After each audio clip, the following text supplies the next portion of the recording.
like to go ahead and get the meeting started.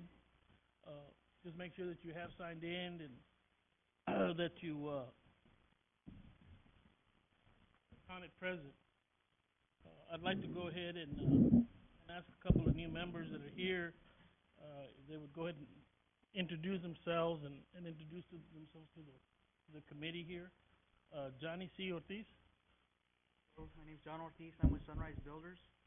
I'm from Brownsville, and we were asked to come and join the committee, and I guess in the absence of Terry Ray for a while, so we're just going to be here to help out. Thank you, John. Also, Moises Gonzalez.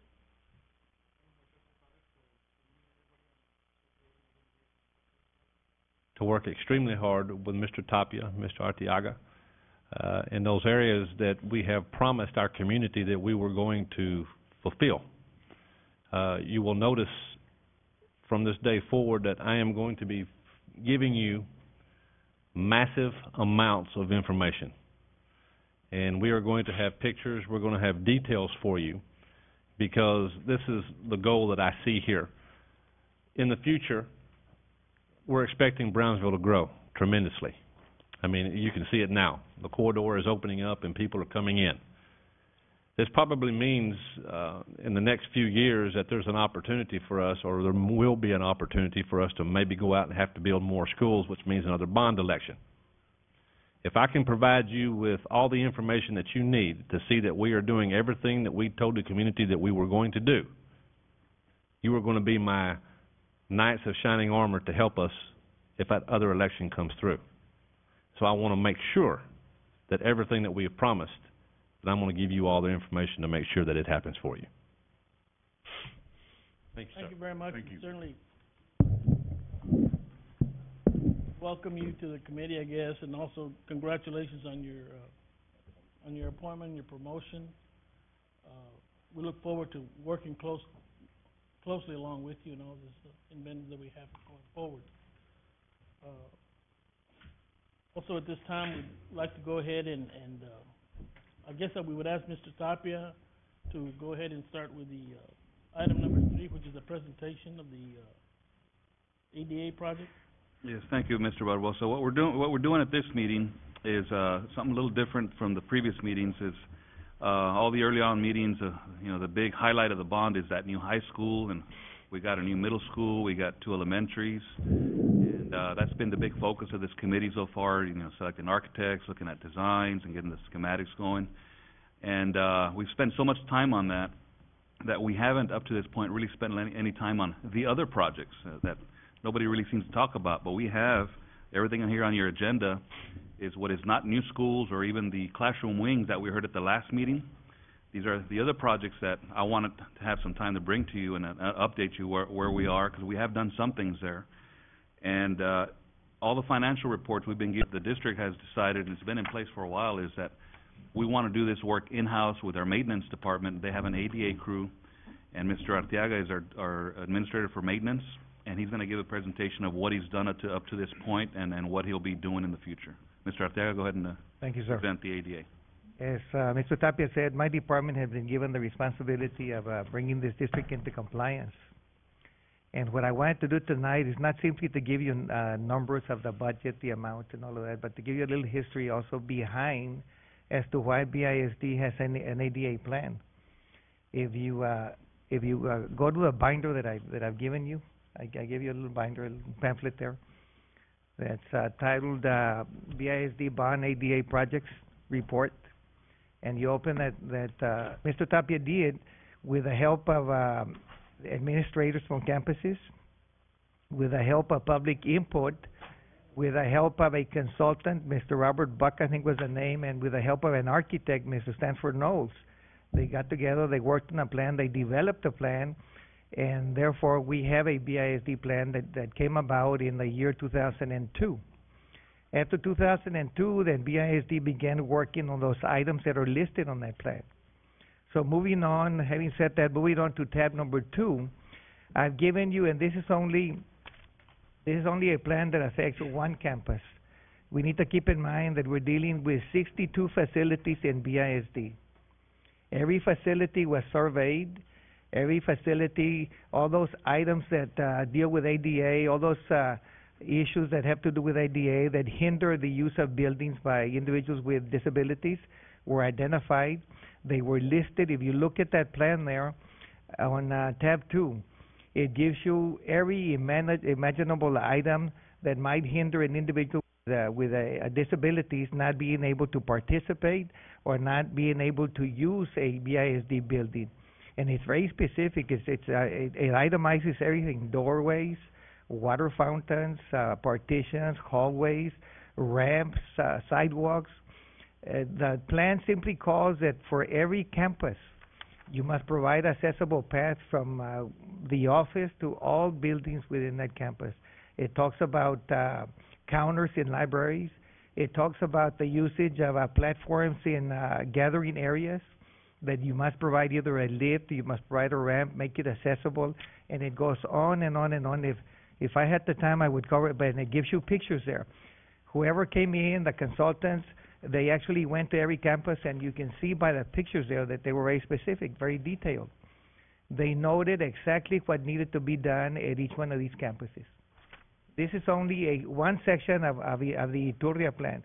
The Iturria plan is about an inch thick, and I have 62 of those binders in my office, and that's what we deal with as we work on ADA.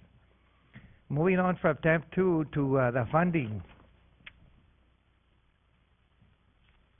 For this year, we were given $2.5 million bond monies to work on these items that are listed on these bonds. Department in 2002, but I do know I started in 2004. From 2004 to date, we spent about $3.5 million on some of these projects. Still lack. Yes, and How we much still you say? $6,850,000. About $10 million. Yes, just for it's ADA. very, very expensive, and it can get more expensive if we let it go. We don't want to let it go. And just on the side, let me give you a little information that we were audited by TEA in May of 2006, last year, and they audited us only in one area. They didn't even go to the elementary schools. They only audited us in middle schools and high schools. And they were looking at what they call CADE, vocational programs, life skills, etc., special ed. And when the audit came back, they identified 244 items that we needed to work on immediately. My other question to you is, a lot of this work, sidewalks and whatnot, can it be done in-house? Or is it done? Most of it, all of it has been done in-house up to today. All of it. We haven't contracted anything out. And but again, I'm concerned because of the inflationary cost, that the sooner we get it done, the better off we are. And what we do is we do have a general contractor on board that we can call on. We have painters we can call on. We have people that work on roofing we can call on. They're on the bid already, that have given the district their proposed cost for whatever they need, what needs to get done. And I might have to rely on calling some of those fellows to help us. Now, in the past, DA would audit, but they would never follow through to make sure that things got done. What they're requesting as of this last year, that if they audit your district, that because they actually come in and they go with you and they walk with you. This year they sent 4 or 5 teams that surveyed with us, and some of the people that are sitting here with me were out on those teams. So they actually go, and then what they expect us to do to prove that these things have gotten completed is we have to take a pre and a post picture of the item. After it's completed, we put it all in a binder, we send it out to TA, they review that, and then they get back to us. What we've done so far are the 244 items that were listed, that we were out of compliance. We have already completed 212 items. We're lacking 32, and these items that we're lacking are items, for example, that we can really not get till summer, like in shower areas and areas like that where we would have to shut down that facility, and we can't afford to be shutting down facilities during the year. So those items are scheduled for the summer, and I'm hoping that hopefully by late August, all those items will be completed. What is the deadline for compliance with all these? There is really no deadline that has been given to any school district. What the state is looking for and what the federal government is looking for is that you make an honest effort, because at the end of the year they hit you with a survey, and That's really why we are kind of safe right now, because when they came in and they audited, they only listed 244 items. But we had a fund balance that was quite high. I realize that some of those funds are categorical funds and can only be spent on certain things. But it seems to me that there's probably enough money. I know that you're trying to save money and try to do as many things as you can in-house. But, we're concerned about the safety of the students, making sure that all our special population needs are being met. One of the things that we need to understand is that not all these items really deal with the safety, right? And those that deal with safety have already been taken care of. We prioritize and we deal. Let me give you an example of something that would deal with safety. For example, if we have a student that's on a wheelchair, and let's say we have a facility, a wing at a certain campus, and the only way, and for whatever reason, I mean, in the past when you would build, there was no code. So many times buildings were not given ramps. So if, for example, we have a facility that only has stairs, and we're going to have to resort to carrying that student up to the stairs to be able to get him in, those issues have been taken care of. All those items. Right now we're dealing, let me give you an example of where we're dealing. For example, you go to a library, and the counter is not the proper height. If you go to some of the libraries right now, the counter might be way up here. If you're in a wheelchair, it's not going to work. So what we're resorting to is we go in and we actually cut the counter, lower it down, so anybody that's disabled can actually be served and be taken care of. That's only one example, and I can give you hundreds of examples like that. I have two questions. I know this is a federal law. It went into effect early in 1972, and you came aboard in 1992. Within 20 years, there were not done a lot of compliance, especially within the school district? The law came about in 1973. 73, okay. The law mandated, the law actually mandated that school districts begin to develop a plan in 1992.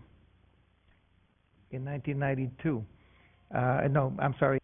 School districts have a plan developed in 1992. That's more or less the time that Mr. Tapia and the committee began implementing the plan. The deadline was actually July of 1992. BISD had its plan in place by April of 1992. And slowly but surely, and at that time, the monies were not there. So whoever was at the maintenance department began working on these projects slowly but surely. I arrived at the maintenance department at 2004. At that time, Mr. Tapia was in charge, and of course, he was handling two departments, which really is overwhelming. When I was given the task of dealing with ADA, one of the first things that I did is I went to my immediate supervisor, Mr. Hector Gonzalez, now superintendent of schools, and I explained, you know what, we need to get this done, but in order to get it done, we need additional manpower, and we need additional monies.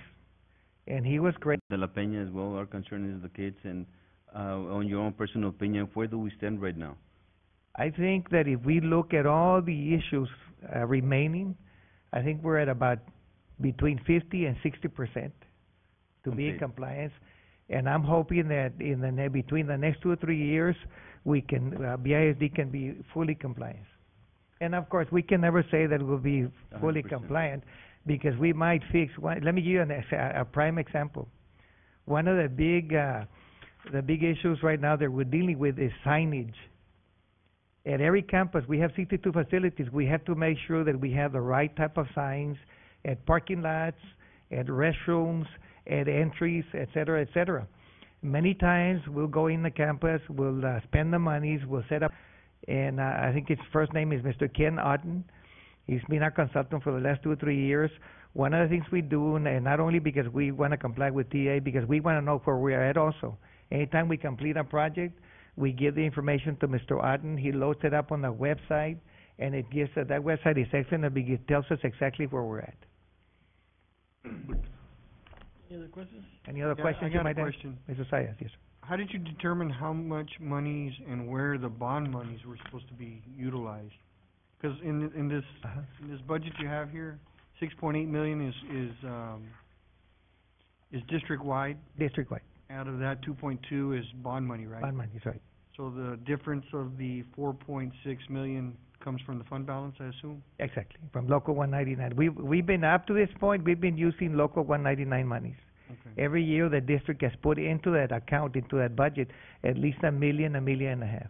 But for our purposes, we're the Bond Oversight Committee. Yes. How did y'all determine what was supposed to be used for bond, out of bond monies, I'm sorry? I cannot answer that question, it would be I Mr. can answer Tapia, because he's the one that put it together.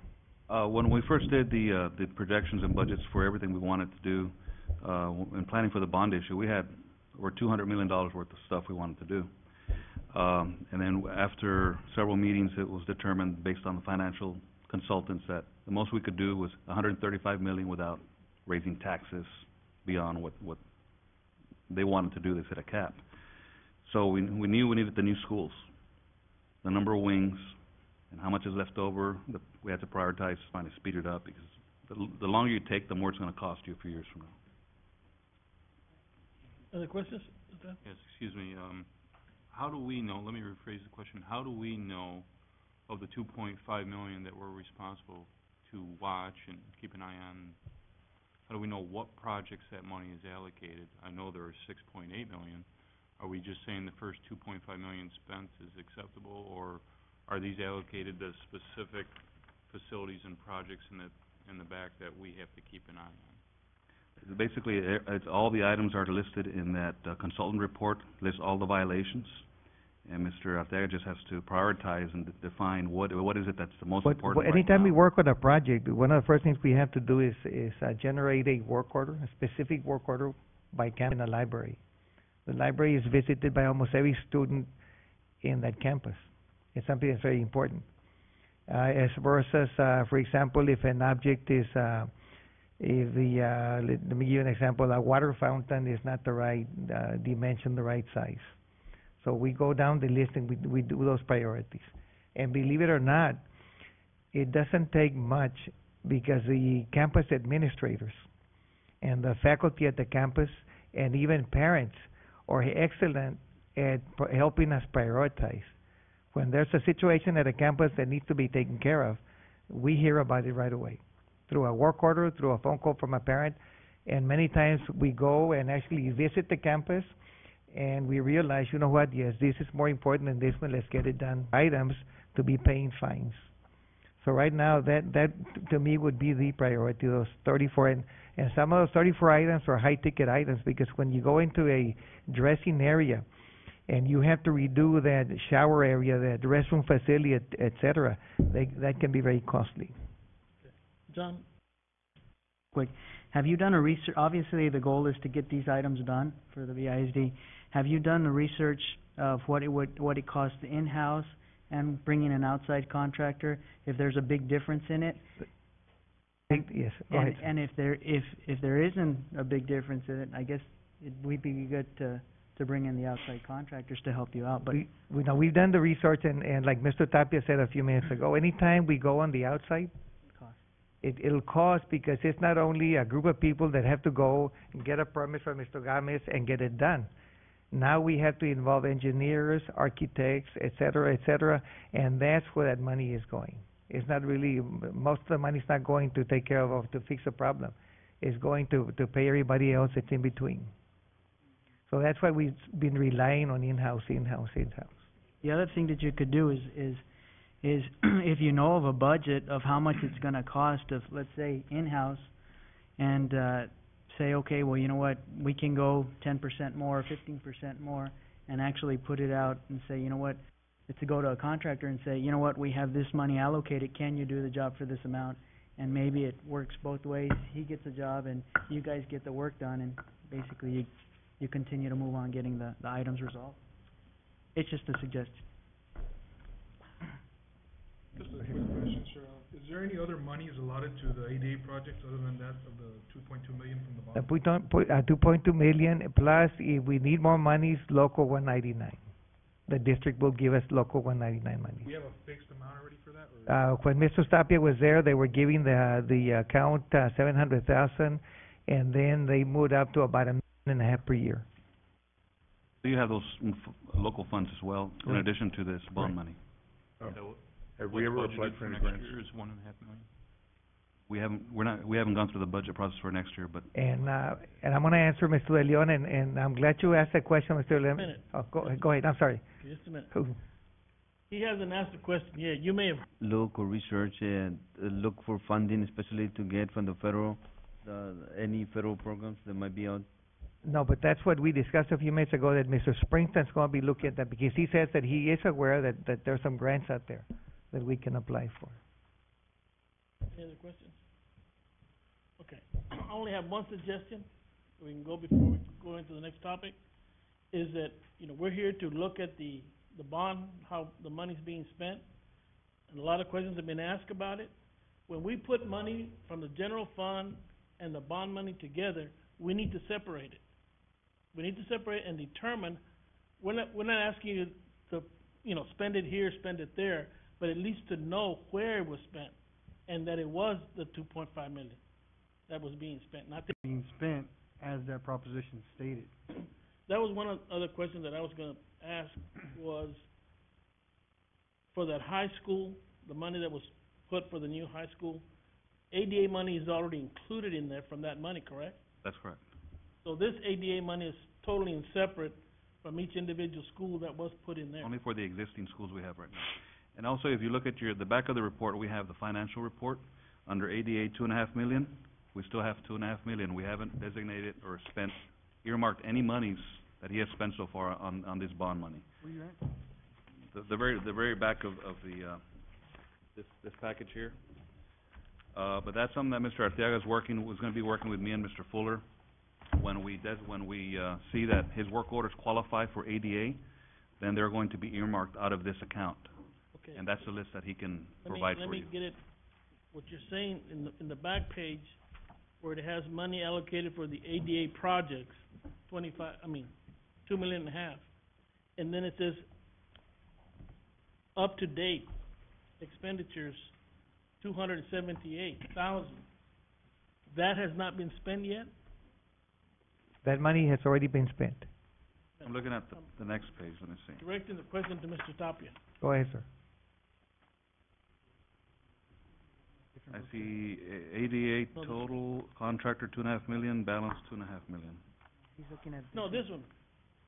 Oh, no, that has nothing to do with, this is our financial report that's prepared for Mr. Fuller, the one we give you every month, except for remote annunciator, initiating devices, and indicating devices as required in various areas.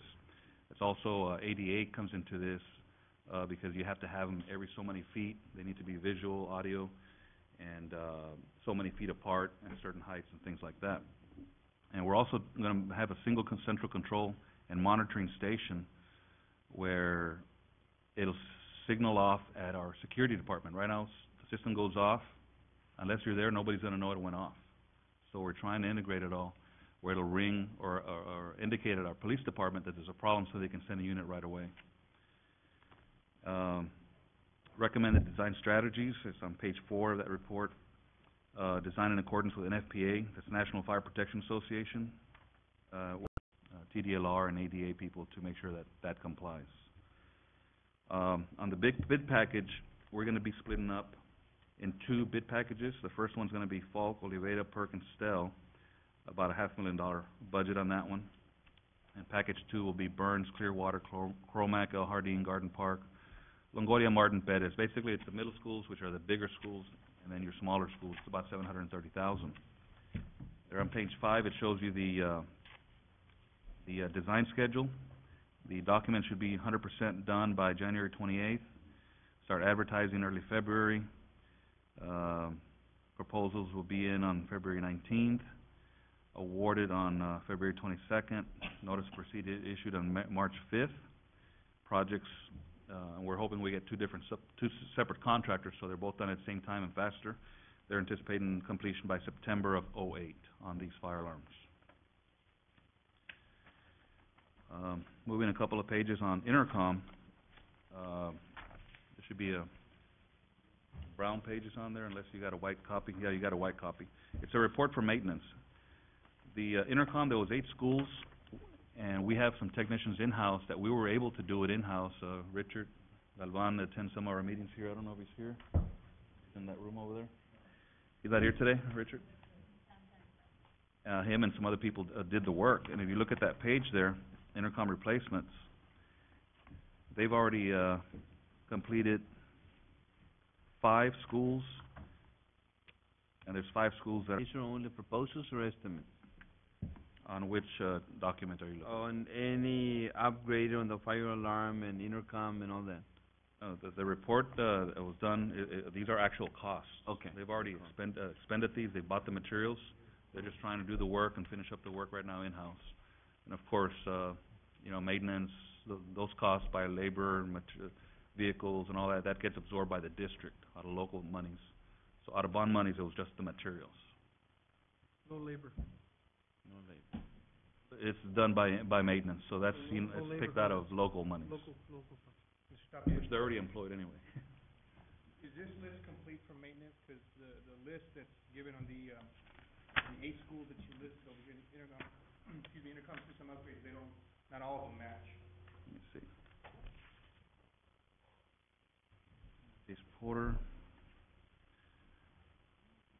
Out of the list that was given to us, only 5 of the schools are on there listed by Mr. Tapia. by the time we started doing this, maintenance had already done the other ones. So we didn't have to spend money on those, that was done out of local.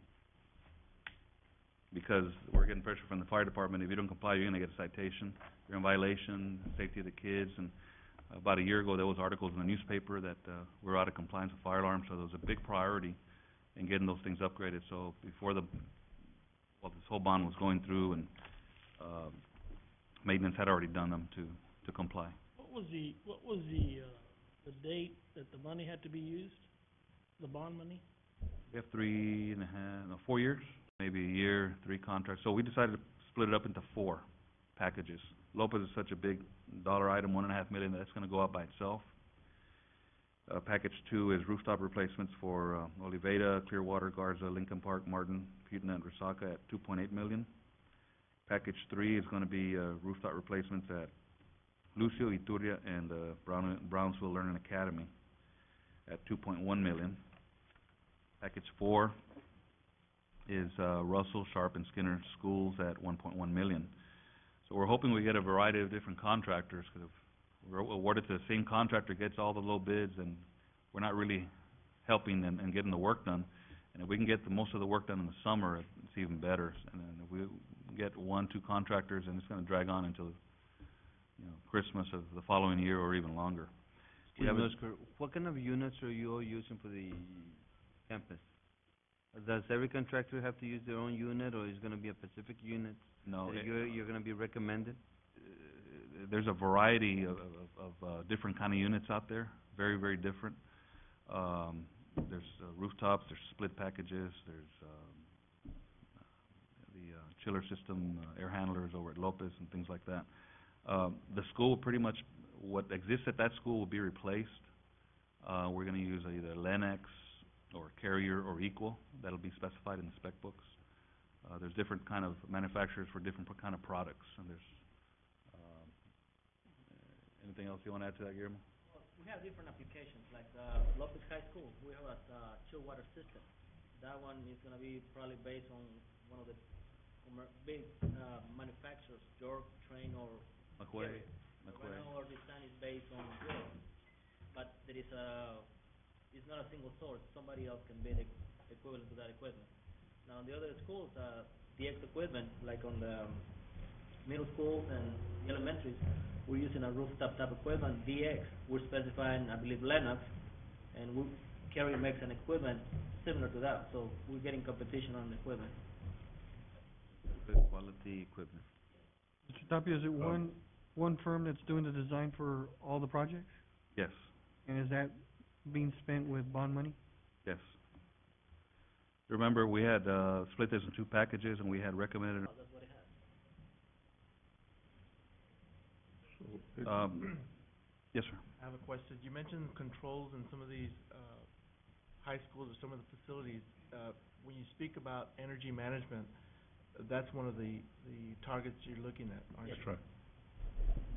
Yes, it is, Very important. facilities, maintenance actually has an energy management office, and all the controls go to that person's computers, and they control everything for that district-wide.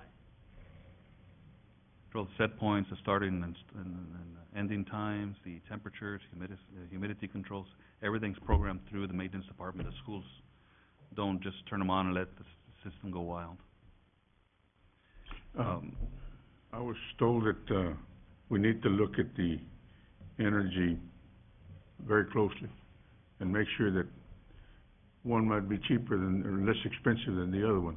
But in the long run, the one that's more efficient in energy will be the best buy in the long run. To finish off on the design schedule, there on page 8, 100% documents should be completed by the end of January. Start bidding out in early February, approve in on the March 4th board meeting, and hopefully complete everything by September, October of '08, if we're able to get multiple contractors. If there's no more questions on HVAC, we can move on. Yes, sir. Real quick, will all of this, equipment be, web-based, where they'll be able to see back at, Steve has it all? Yes. On your coils on the outside, are they gonna be, asked to, do the treatment? The coating, yes. Yes. Any other questions? I have a question. Let's say we have, high-grade equipment, you know, with all due respect, our maintenance departments are gifted and talented and go in and take care of the maintenance. That's correct. And part of the, when the equipment and the units are turned over to us, we have training that's part of the closeout documents. And they get a lot of training on how to maintain these systems, work on them, do maintenance work and so forth. We get maintenance and operations manuals as well. Go to the next item, 6. Next item is re-roofing projects. And we had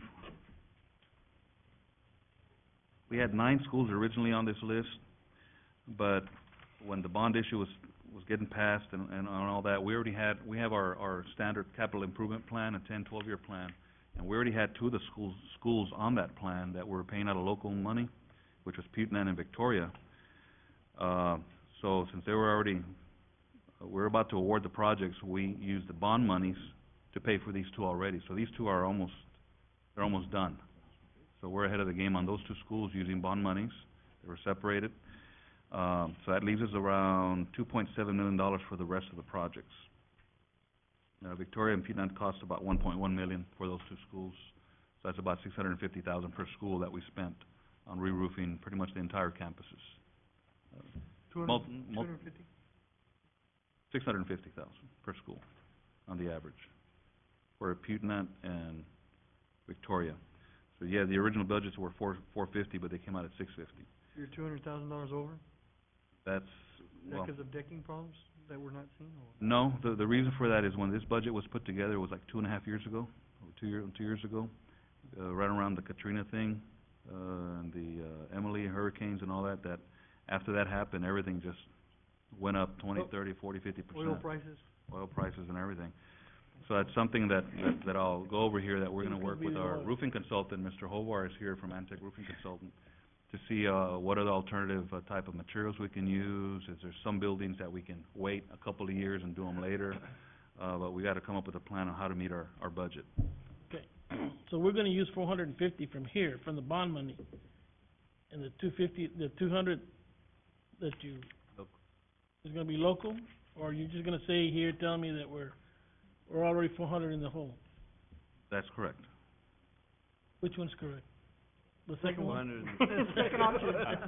Whatever those schools cost us, those are the true costs, that's what we're using. So like I said, in the other project, we're under 400,000, here we're already 200,000. So we're almost at a wash, 400,000, so we're already at a wash there, even. But the thing is, we haven't spent all the other roofing money. Yeah. We may not use those budgets that I have there, those could be less, because we may change the scopes or materials or different things. The roofing materials we've been using make up some of that money. Over at Canales, we're gonna knock down more than half of that campus because of the new wing we're doing under the bond. So those are more buildings we can delete square footage, so we're almost back again to even. So that's certainly gonna help our cause. Oscar, it would be less expensive. I know you're adding and especially the old building, it would be less expensive if you just build certain areas of the old campuses? I mean, instead of just remodel. Well, that's what I'm saying, we're not remodeling, we're knocking the building down to building new wings. There's minor renovations and maintenance, or we can do renovations to take care of some of our existing buildings that are in pretty decent shape, but we have a rule of thumb that if it's gonna cost you more than half of, and finish everything by November, hopefully no later than December of '08. So it'll go into the summer and the fall months. Question about materials. I've heard a lot about polyurethane foam roof systems. The government uses it a lot. I wondered if has that been looked at as a possibility? Well, that's something that we'll look at, but one of the problems we have with that is that, that goes to the last item I'm gonna talk about, windstorm compliance, is that a lot of these urethane form sprays do not comply with windstorm, and we can't get windstorm certification on those roofs, so then our insurance company won't insure the building. So we need to see if there's certain products out there that we can get that certification. Mr. Hobart, is anything else? So the consultant to do is to prioritize of all those wings, for example, that first one there at Hanna, we've already done Hanna High School out of local money, the entire main building, the original building's completely re-roofed. But the perimeter buildings that have been out over the years, we spent almost over $2 million to re-roof the original Hanna, and we didn't have enough money to do the perimeter buildings, so we've added these to the bond program. The ones in pink are your priority ones. Those have to be done. They need re-roofing. They needed them last year. The yellows are priority 2. They still need them, but with some maintenance, they could last a couple of years, 2-3 years. The blue ones, they're in decent shape. Maybe in 4 or 5 years, we can start working on those. And if you have any gray ones, those are in very good shape, which would be the main building. So in looking at the budget, to make sure that we stay under the budget, we're gonna do all the pinks first, $3,099,000. So that's something that we're gonna have to definitely target, just the pink ones, and then see, even from there, what kind of savings to be just around our $2.7 million budget. Yes, sir. Are some of these buildings, portable? No, all these are permanents.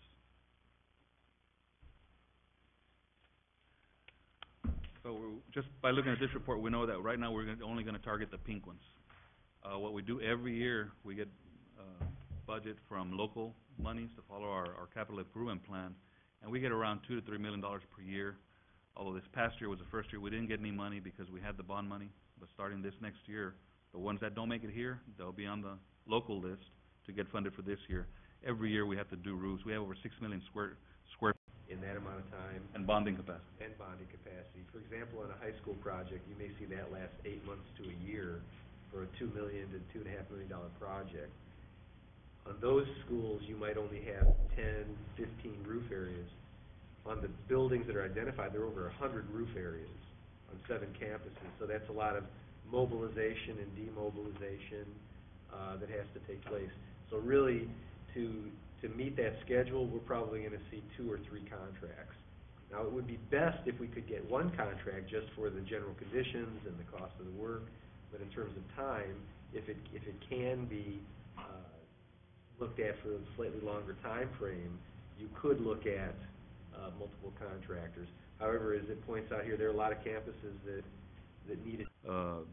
We had to do this work in order to get these certificates. And you can look for the picture there. It shows some screen covers that we put. We went through a lot of scenarios, roll down shutters, screens. We looked at window films, impact resistant glass. And the most economical one we could find was these screens. And if you look at the next page, this was last hurricane season. We're going to go through the hurricane season without these buildings being insured. So back then, in April, May, we went to the board and actually got this contract approved to do this work right when hurricane season was starting. And at Hanna, it cost us $242,000. Pace was $173,000. Porter, $195,000, for a total of $611,000. And this work was done. It's been on your financial report showing that expenditure.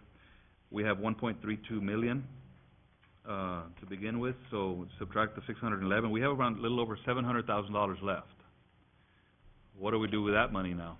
Well, we have 3 new schools that also were in that same predicament, got caught in that that bad window there. Ortiz Elementary, Ben Bright, and Stillman. Well, we got proposals, if you turn the page, we got proposals, well, this screen thing really worked at these campuses, and the engineers signed off on it and everything. But we got a cost for Ben Bright alone, it's $554,000 to do the whole entire school. And then the Ortiz Elementary is $437,000, so there we're almost $1 million, so now we don't have enough money to do those two schools. So now we gotta figure out, well, do we do just one and then get a little local money to finish the second one? Or are there other alternatives? We've hired an engineering firm, Casa Engineering, that's gonna be our windstorm engineers, and we're gonna look at other methods. There's some film out there, some companies have been coming by, because everyone's got hit with this in the coastal area. A certain film you put on the window, kinda like the windshield of your car, and it might shatter it, but it will not break. And we can get some of these buildings compliant by doing that, it's a lot cheaper. The problem is, well, the glass may hold up now with that film, but what about the frame? If the frame doesn't hold up, then the whole frame and window's gonna go. So now what is that frame anchored to? Or do what we have there right now complies or doesn't it? So we need to do some engineering studies, some engineering works. He needs to look at the specs, the submittals of the buildings that were done, and see if what we have there now complies, where just adding the film will take care of it and we'll save a lot of money. Or no, you need to rip out the whole frame and window and maybe put impact-resistant glass. We're building wings at Falk and Stell right now with local money, and we did that change before they started actually putting in the windows, because it's more expensive to tear them out and put in new. You have demolition, disposal, and then you have new construction. When if you do it during construction, the impact-resistant glass with the right frame and anchoring is cheaper than the screens, and putting the windows on the screens. So we spent about $45,000 more at the Falk wing, $45,000 more at the Stell wing, but now those buildings, we're gonna get a certificate when they're finished. These schools are existing, so it's a little bit more challenging. What can we do to comply? So we're gonna keep looking at several options, then we'll come back to this committee. It's completely done, we would be able to insure just that building and not, Well, the buildings that were built before '03 fall under a different rule. They're grandfathered, which is kinda silly because they're not as strong as the new ones, and they might get some damage, but they're being insured. So as long as they're being insured, we're not gonna go spend that extra money to go back and upgrade them like the newer ones. the reason I'm asking is, I don't know much about hurricanes, but I'm thinking about directional impact, and just taking care of the property for our school district. And like I said, I don't know much about hurricanes, but if we're making landfall from the east, would it be, or is it feasible to just take care of certain buildings that would take most of the impact, and then eventually upgrade the rest of the school? Would that make a difference? Would that affect the insurance? In other words, to prioritize what you could do in order to minimize damage if it did happen, since we're trying to beat the following year's hurricane season? Well, that's something that we need to look at, and we've had a lot of concern. We have almost 450 portables in the district, and we know if we get a hurricane, those 450 portables are gonna be all over town. That'll be a major disaster. That's, I mean, how many kids? 8,000 kids and 10,000 kids in portables right there. Where are we gonna put those kids if those portables fly? So we're really trying to concentrate on doing more schools and more wings so we can get rid of all those portables. And if some of the existing buildings do get damaged, well, we have insurance to fix them. So it's just, we don't have enough money for everything. It'd be nice to go back and bring all the old buildings into compliance, but it's just, we gotta draw the line somewhere. We just don't have enough money to do it all. But if they're being insured, then we need to take care of the ones that are not insured. Tubing automatic machine. My father was an electrical contractor, and I was also in the ceramic tile industry for a little over 15 years. I've been around construction sites for quite some time. I'm married to Caroline Skill Hernandez. She's also working for the school district. She's a speech therapist. I have a son, Joshua, who's 5 years old, attending Pettis Elementary, and my daughter, Miranda, she's at Hannah. She's 16. Thank you very much. All right, we'll go into to old business. The only old business that we had coming from the nominating committee that the chairman had appointed, he had appointed myself and Larry Holtzman, Mr. Gomez. Elected, all in favor signify by saying aye. Aye. All opposed? The ayes have it, so the new chairman will take over in January. Are we gonna have a meeting in January? No, that's before you take over. We'll take care of that problem before you take over. So, that we'll celebrate for you not to have a meeting on January and go to February. Any other old business that we have? I think, were you satisfied as far as the financial report was concerned? Yeah, I know I'm very that, satisfied. that you were asking for. Schools So- district, I think there's a lot of information presented today that really helps us, and I think if we get into a structure where we can see what is planned in the future, so that, you know, when we come in here, we can, you know, recap our progress and what we spent, and you know, that's our goal here, make sure things are done as planned. One of the things I wanna point out, Mr. Tapia, on this financial report, you have just for the new members may not know what this is, you have the 142 total, 143 total, 055 total, and 008 total. Can you explain the difference of those? Is that for each,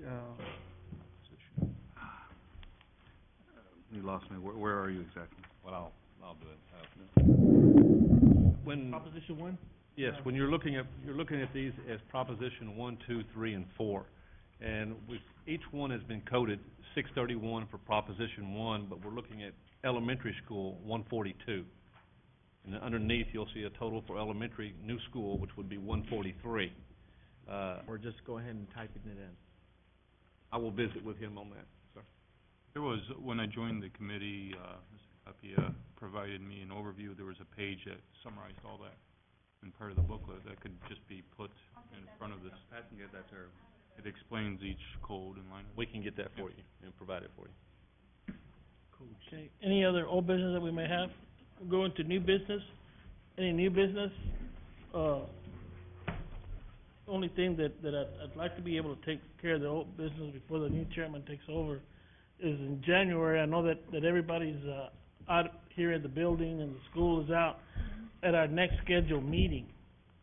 So I'd like to be able to go ahead and cancel the meeting in January and set it up for the first Thursday in February. And we'll get... No, Charday's at the end. This is the first Thursday of each month is when we meet. But you will, you know, if you don't have, we need to get an email and all that information to make sure that we do give it to the secretary, so that they'll be able to send out the email and telling you when the meeting is and give you a copy of the budget, a copy of the agenda, so that everybody will get it ahead of time. Is that all right with everybody? We can do that. I don't know the exact date, but whatever the first Thursday of the month February? is. That will be your Be the first official meeting, and then if you wanna stay just for a few minutes before we leave, so we get together with Pat, so we get the phones and get anything in the agenda that goes to you, and be able to get the emails out so that we can contact you and let you know if we're not gonna be here or what. I have everyone's email. Does much construction go on from now till February anyway?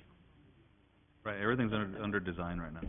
Okay. You know, in February or March? February the 7th. I'm sorry. February the 7th is the next meeting. Okay. Here. Okay, I didn't mean to interrupt. I know it was a question. Was that the same thing or something else? I didn't ask to... No, the question I was just asking, is there much construction or anything going on anyway? No, there's no construction going. This is one of the things that I think that we would be covering in February, because that's when all, you know, it's the beginning of all these bids that are gonna start going out, and it's just to familiarize ourselves with it, to knowing what it's taking place. But then after that, I mean, that train is gonna take off 50 miles an hour. You know, and I think that what we're gonna have to do is kinda think about it, how we're gonna handle it, so that we don't all handle all the schools, or you know what's going on. That way, you know, we'll take sides, and you take this school, you take that school, you know, keep it going. But we have to report it when we come back to the meeting to find out, because, you know, we can't be everywhere. Yeah. But I think for our own benefit and the benefit of the people that we're representing, that this money spent wisely and being correctly, that we do take, you know, pretty active in it. Yeah, one question. Are there any proposals that we have not... Meeting, and one or both should appear.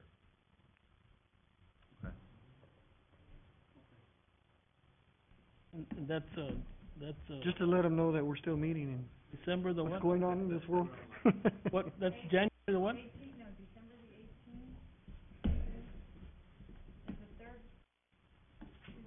Okay.